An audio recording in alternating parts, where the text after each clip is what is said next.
Professional BS programme ఇది కేవలం degree కాదు, మీ ఫ్యూచర్ కెరీర్ కి డైరెక్ట్ గేట్వే. పూర్తి వివరాలకు వెంటనే స్క్రీన్ పై కనిపిస్తున్న నంబర్స్ కి కాల్ చేయండి.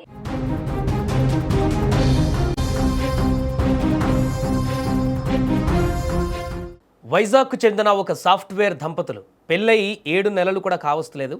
సంవత్సరం కాకముందుకే వారు విహారయాత్రకని సాఫ్ట్వేర్ జాబులు చేస్తూ నిత్యం బిజీగా ఉండేటువంటి వాళ్ళ లైఫ్లో సెలవులు పెట్టి అలా సరదాగా హనీమూన్కి వెళ్దామని ఉత్తరాఖండ్కు వెళ్ళారు. అక్కడ ఊహించని విధంగా హోమ్ స్టేలో అనుమానాస్పద స్థితిలో ఇప్పుడు అక్కడ యువతి మరణించినటువంటి పరిస్థితి. ఇద్దరు భార్యాభర్తలు వెళ్ళగా భార్య అక్కడ రాత్రికి రాత్రే రక్తపు మడుగులో పడి నగ్నంగా అక్కడ చనిపోయినటువంటి దుస్థితి చూసి ఇప్పుడు తీవ్ర భయాందోళన చెందుతున్నారు వారి తల్లిదండ్రులు.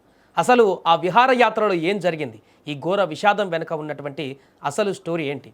ఒక లగ్జరీ హోమ్ స్టే గది, అక్కడ నగ్నంగా పడి ఉన్న ఒక యంగ్ తెలుగు టెకే మృతదేహం, గది నిండా రక్తపు మరకలు, కాలి మద్యం సీసాలు. అసలు ముస్సోరీ కొండల్లో ఆ రాత్రి ఏం జరిగింది? ఇవే ప్రశ్నలు ఇప్పుడు అందరినీ తొలుస్తున్నాయి. 27 ఏళ్ల సాఫ్ట్వేర్ ఇంజనీర్ రాధా గాయత్రి మరణం వెనుక ఉన్నటువంటి అసలు మిస్టరీ ఏంటి? భర్త చెబుతున్న కథ నిజమేనా, లేక దీని వెనుక మరేదైనా కోణం ఉందా? అసలు అక్కడ ఏం జరిగింది? పూర్తిగా మొదట అసలు ఆ జంట బ్యాక్గ్రౌండ్ ఏంటో అనేటువంటి విషయం చూస్తే, ఆంధ్రప్రదేశ్లోని విశాఖపట్నానికి చెందిన 27 ఏళ్ల రాధా గాయత్రి ఢిల్లీలో నివసిస్తూ గురుగ్రామ్లో ఒక ప్రముఖ ఐటీ సంస్థలో సాఫ్ట్వేర్ ఇంజనీర్గా పనిచేస్తున్నారు అక్కడ. ఆమె భర్త సౌమ్య శ్రీచరణ్ కూడా, అతను కూడా సాఫ్ట్వేర్ జాబ్ చేస్తున్నాడు.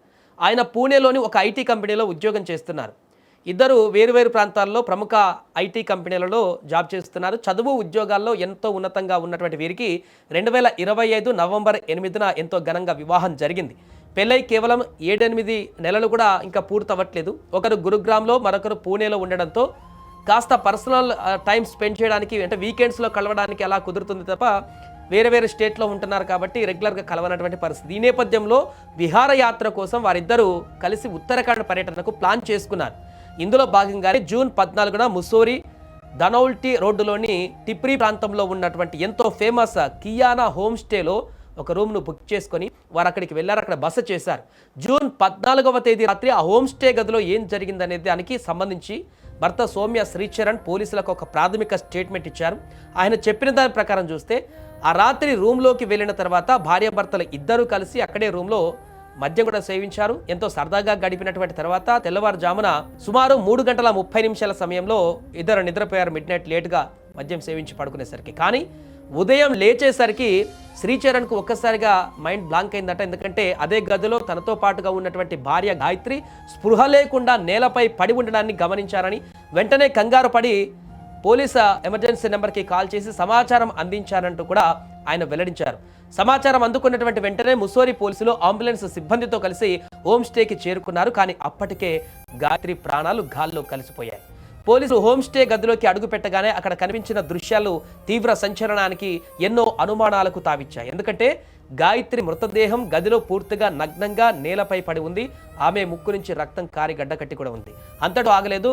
బెడ్ పైన, మంచం పైన కూడా స్పష్టమైనటువంటి ఆ మరకలు కనిపించాయి, రక్తపు మరకలు. గదిలో 2 ఖాళీ మద్యం సీసాలు, సగం తిని వదిలిపెట్టినటువంటి ఆహార పదార్థాలు కూడా, అక్కడ కొన్ని వస్తువులు చిందరవందరగా ఉన్నటువంటి పరిస్థితి కూడా కనిపించింది.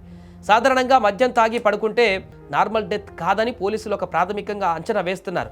ఆధారాలు ఎక్కడా చెడిపోకుండా ఉండడం కోసం ముస్సోరీ సర్కిల్ ఆఫీసర్ జగదీష్ పంత్ వెంటనే ఆ హోమ్ స్టే మొత్తాన్ని తమ ఆధీనంలోకి తీసుకున్నారు. స్పెషల్ ఫోరెన్సిక్ నిపుణుల బృందాన్ని రప్పించి గదిలోకి ప్రతి అంగుళాన్ని క్షుణ్ణంగా పరిశీలించారు.